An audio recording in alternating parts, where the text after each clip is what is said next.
Jason McIntyre of FS1 The Herd. Welcome to Combos Court. How are things? A lot of things going on in the NBA, but how are you? Trying to stay up on all of it. Holy cow. Wild times. Wild times for sure. Coach Griffin out, Doc in on the Straight Fire podcast. In the title, Giannis has blood on his hands. Tell me more. Well, I mean, come on. Giannis basically handpicked this guy, right? Mhm. They get rid of Budenholzer without a plan. And it seems like a contingent in Milwaukee was into Nick Nurse. Nick Nurse, great coach, won a title in Toronto. Giannis didn't want him. Those reasons are unclear. Giannis, I mean, you don't want to say handpicked the head coach, but he essentially said, I like Griff, met with him, hyped him up. That's my guy. And now, less than 7 months later, Griffin is toast? Does Right. that not seem like this is Giannis could have saved the guy? If he picked the guy, he could run him out. 100%. Obviously, Griffin must have done some self-inflicted wounds himself, obviously running off Terry Stotts before the season, who was Dame's guy. Mhm. That did not help his cause. But a lot of this has to do with Giannis, and that's not knocking him, right? You watched the Lakers Showtime show on HBO I where did. Magic ran off a coach. LeBron's done this before. I mean, what superstar in NBA history hasn't run off a coach? Yeah. It's crazy. I mean, the whole thing with Doc Rivers gets even crazier because he was consulting him for like a month before he leaves. I don't know, man. Like, and you said Terry Stotts out early. There was a bunch of red flags. Giannis, everybody has to be better, including the guy doing the laundry. Like, there was just a lot of red flags all the way through. But at the end of the day, like, they did play well. Good offensive rating when their top four played, good defensive rating when their top four played. But hopefully he gets another chance. But it definitely, like, it was the first thing that went off in my mind. Like, this is Giannis. And best case scenario is like, Giannis, do you want this guy to stay? Like, they went and asked him. I doubt that happened. I'm sure Giannis went to them more than vice versa. The whole Doc Rivers thing. Hey, we're going to bring on Doc as a consultant. And then a month later, Doc just takes his job. It was almost like the Bucks could see this. It just was not working. You don't want to say players were tuning him out, but Brook Lopez has gotten a little chirpy in the media about the defense. And listen, it's tough when you go into a veteran group that had won a title and you try to change things. This reminds me of when the Warriors ran out Mark Jackson and brought in Steve Kerr. Steve Kerr didn't make a bunch of major changes. They had the injury to David Lee, inserts Draymond in, and kind of the rest is history. You don't try to reinvent the Splash Brothers. It was just a small tweak. Now, I don't know if Griff could have done that. They made the move to bring in Dame Lillard, which, what is that, 2 months after he was hired. So everything he had thought up this summer, you get ready for your first day of school, and all of a sudden you get a major curveball Yeah. with Dame Lillard, a superstar, dropped in your lap. And apparently he didn't handle that very well. Yeah, I mean, it was championship or bust no matter what, but that does raise the expectations once you bring Dame. And then also, on the other hand, it takes a little bit away from your defense when you Drew Holiday out, Dame in. Yeah, no doubt. I mean, the defense was going to get worse. Grayson Allen, who's showing out well in Yeah. Phoenix, putting up Yeah. good numbers, looks like a certain role player. I mean, he maybe even a starter, like caliber level on a franchise contender. They just have no depth, but you had to do that to bring in Dame, which was appeasing Giannis. So now you're appeasing Giannis with the coach, bringing on the superstar, and you got him signed long term. It feels like Doc is a cat with 9 lives, right? I mean, he's holding on to that 2008 championship, holding on. Clinging to it like grim death. I'm not a huge Doc Rivers guy, players coach, and he can appease the stars and get you close, but history says he's just not that X's and O's wizard who's gonna come through in the clutch. Matter of fact, you get him up, he goes up 3-1, and it's almost like, oh boy, he's in a bad spot. So I don't think of him as a historically great coach. He's obviously won a lot of games. He played in the NBA at the highest level, was a very good player with the Hawks back in the day. It just, the results kind of speak for themselves. He does have a title. You can't take that away from him, but we'll be very curious to see what happens if the Bucks flame out in the postseason this year. I think the Bucks will do better than maybe some people think because I just believe in Giannis and Dame more than any duo in the East. But what is better than people? I think they have top 5 title odds, right? That is true. That's fair. But I think most people would have Boston. And now everybody's on the Heat because of Terry Rozier, even though I think they should have got James Harden back a few weeks back or a few months back. So how would you rank the East? I would have Bucks in terms of like chances to win a title, not how they're Just currently in order, playing. best teams. Yeah. I would have Bucks, Boston, and then the Heat probably. No Sixers. Not if they don't make a move. I don't see it. Hmm. I mean, Interesting. fourth, like you think they could win a championship currently constructed? Like out of all those teams, I don't think they have. None of those teams have a chance against Denver, in my opinion, but they have the least chance. You know? I mean, like I have Boston one, but in all honesty, like NBA playoffs are a lot of fluky stuff can happen. You get 100%. one injury to one player. Like, didn't Giannis? What, he missed game one last year Yeah. in that series, and it was like they never really got their juice back. And then boom, the Heat are the 8th seed, and next thing you know, they're in the NBA. They were in the play-in, losing to Zach LaVine with like 6 minutes left in the fourth quarter. Yeah. Zach LaVine and the Bulls, and then they come back, win, and then boom, next thing you know, they're in the finals. Like, fluky stuff can happen.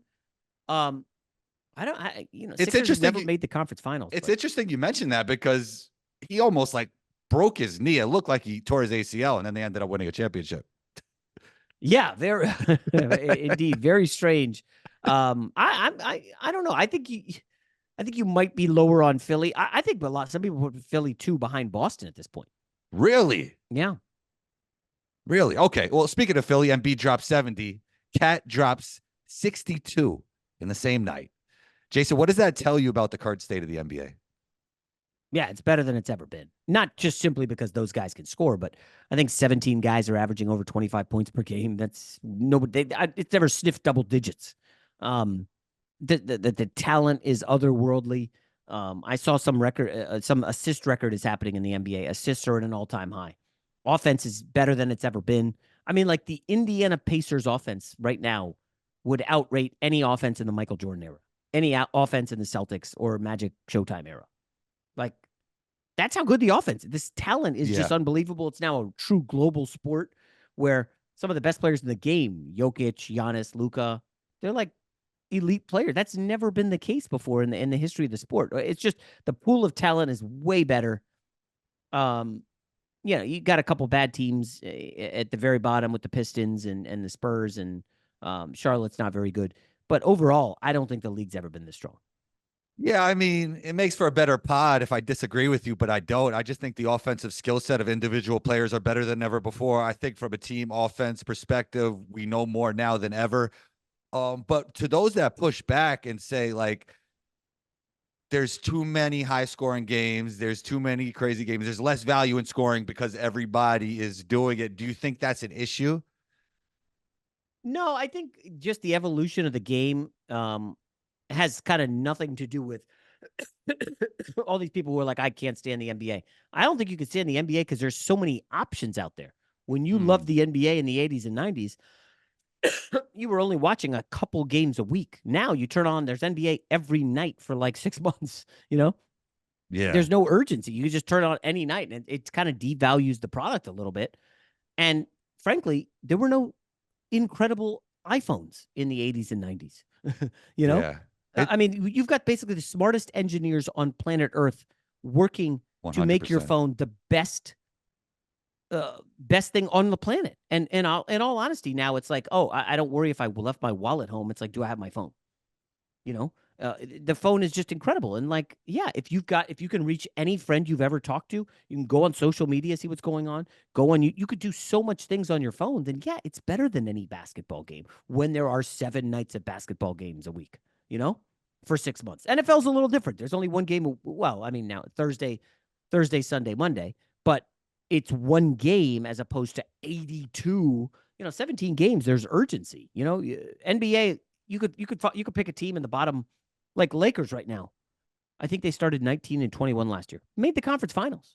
Grizzlies were on top for, I don't know, 3/4 of the season, and they get bounced in the first round by the Lakers. It's just such a long season that there isn't a ton of urgency. I don't know. I think the product is excellent. I love the NBA. I don't understand the haters, but the haters probably aren't listening to this podcast, right? Probably. They're always out there. But do you feel like something needs to be done because it's going to be difficult, especially for younger viewers? They probably can't sit down and watch a 3-hour game, can they? With how fragmented their attention span is. Do you have kids? Yes. Yeah. Do they watch 3 hours of anything? Like, watching a movie is tough. Honestly, watching a movie with the kids is tough because they're just so used to the hyperactivity of you look at the YouTube and the video games. There's just so much happening. The inactivity with sports is crazy, and I'm not just talking about like my kids, but all kids. It's tough to watch a full NBA game, full NFL game. Go look at the Super Bowl. You go to a Super Bowl party, and probably midway through the first quarter, the kids are like going and playing tag, or playing Yeah. knockout on the basketball court. It's just that's kind of how we are. The younger generation has so much more. What do I need to sit around 3 hours? I tried to watch that movie Killers of the Flower Moon. Have you seen it? No, how is it? It's on Apple. Leo DiCaprio. It's excellent. Oh, And I told my kid like, oh, check it out. And, they'll want to sit down, and after like 15 minutes, they're like, where there's no action here. You know, yeah. it's a tough sell. Only certain people could have like 3 hour movies like De Niro, Pacino these Yes. days. You're not going to watch any old movie for 3 hours. Yeah, well, De Niro is in the movie with DiCaprio. That's Okay. another See, reason. that it's makes great. sense. Yeah, See? yeah. See, I'm a prophet, Jason. I just see these things that I don't even know. But anyway, Yeah. okay. Katie thinks he should be in the GOAT convo. What say you? Define Goat Convo. Well, I would say the GOAT convo now is Kareem, LeBron, Michael Jordan. Okay, yeah, I don't think he's in that group then.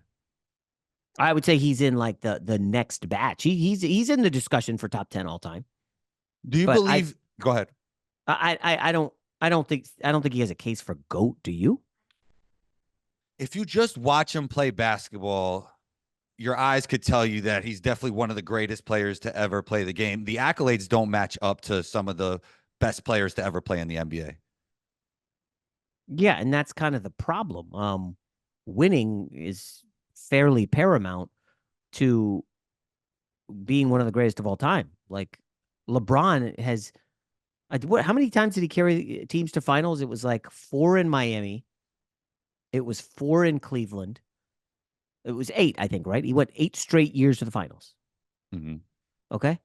Kevin Durant hasn't been to 8 finals in his career. LeBron went there 8 straight years.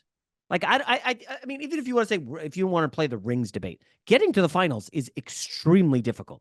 You know how? Just ask Kevin Durant. Made it once with OKC, then they traded Harden. Never got back until he went to the Warriors, and they were the greatest team ever. Then he got hurt, made what I thought was a horrendous decision to leave. But I can understand why. I just think it was a bad decision. Hasn't been back.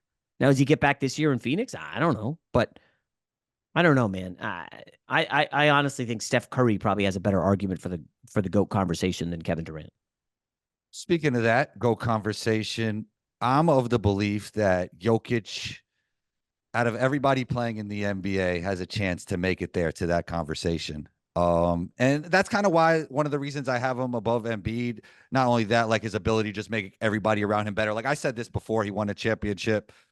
Do you think there's a world that, Jokic could get to top 5? And how do you feel about when you're comparing him and Embiid?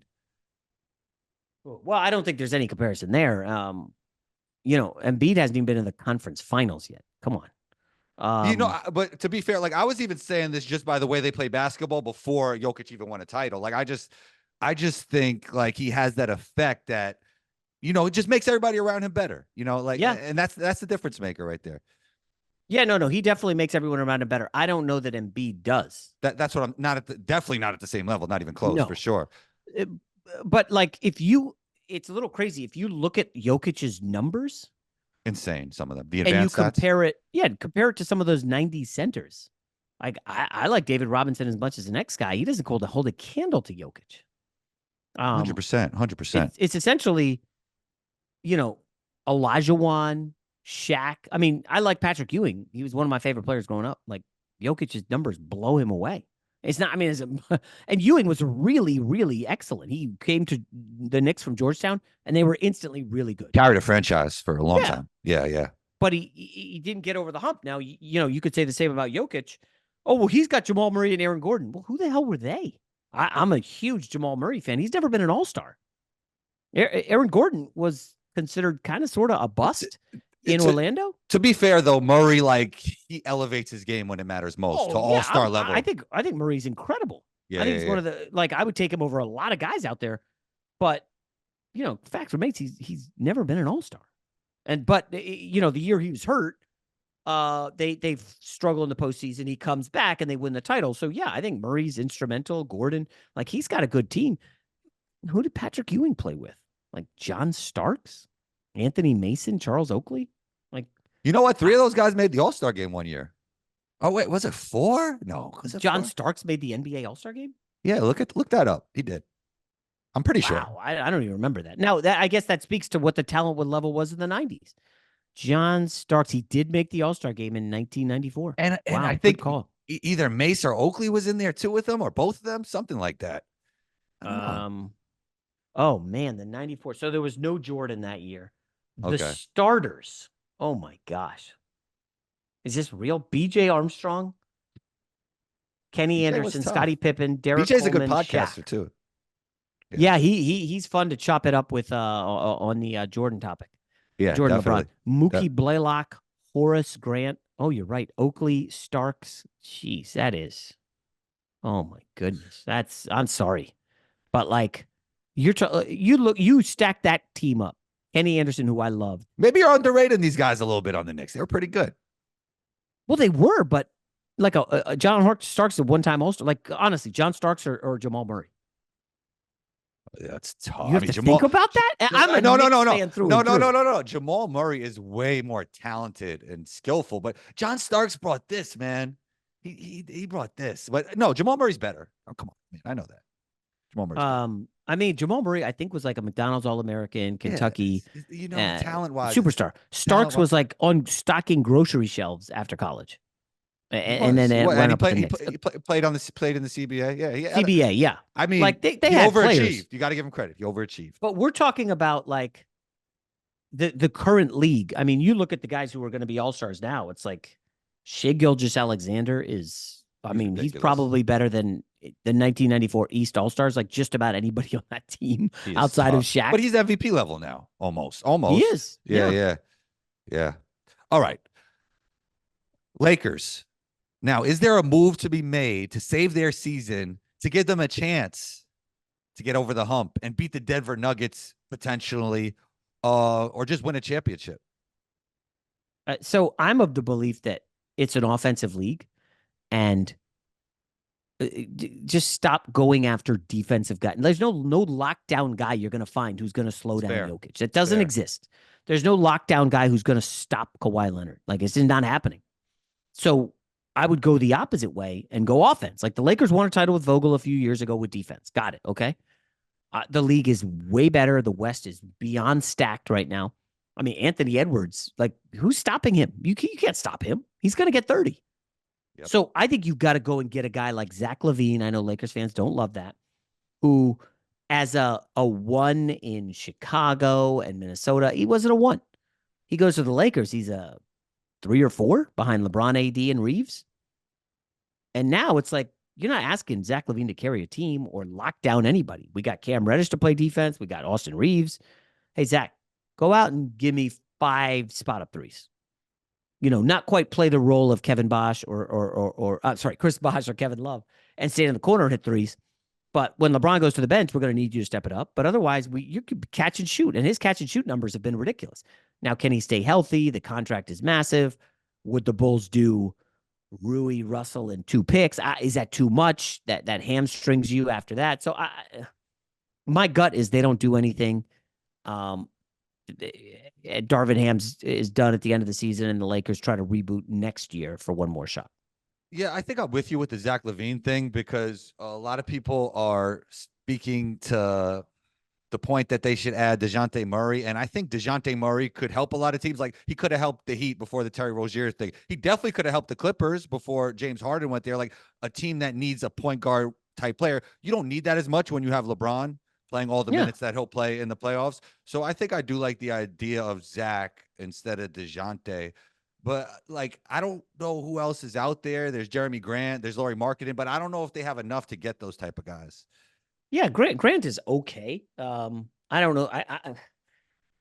He's never been on, like, a winning team, has he? Denver Nuggets. Yeah, but they weren't winning at the time, were they? Yeah, they did well in the bubble. Oh. I thought that was the Jamal Murray Nuggets. Well, they were the bubble. Yeah. I mean, he was going for like 40 and 50 a night. He was ridiculous. killing Donovan Mitchell. He was ridiculous. Let's end with that. Donovan Mitchell. I like Jason. him. I don't know what to make of this Cleveland situation. Well, they're winning. They're doing better Um, now. they are. Is it smoke and mirrors? Is it small sample size of 10 games? Is he going to stay? You don't want to lose him for nothing. I don't know that I'd part with Austin Reeves for Donovan Mitchell. I don't. I mean, Really? listen, I love Mitchell. He gone head to head in the playoffs twice with Jalen Brunson and lost both. In the East and in the West. I like Mitchell a lot. He's really good. Yeah, I don't think that's Mitchell. I just think that they didn't have the wing defense to stay with a Brunson and a Randall. Like they just the physicality, you know? Yeah. Yeah. I mean, I like him. I just don't know what the Cavs ceiling is. Like you said earlier, you had your team's a clear cut top 4 in the East, and it's like you didn't have the Cavs in there. No, no, no. So like, what are we doing with Donovan Mitchell? Why don't you sell high? Yeah, I agree. All right, Jason, let's end with this. One piece of advice you would give your 18-year-old self knowing what you know now. Oh my goodness. Holy cow. That is a really good question. I mean, I was a major knucklehead at 18. I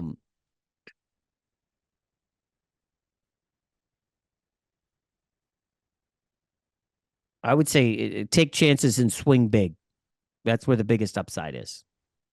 It's easy to get a good job and be content and happy, but that's then you get on like the hamster wheel and you're just doing the same thing over and over. You got to swing big. That's the only reason you're talking to me now. I got lucky with one or two big projects and I ended up where I am. But yeah, I would say take chances, swing big. Now, the other one would be careful with social media, which is like a loaded handgun. And 18-year-old Jason would have definitely cooked his career once or twice with stupid comments on social media. That's for sure. But yeah, those would be my two big things. Sounds great. Awesome answer.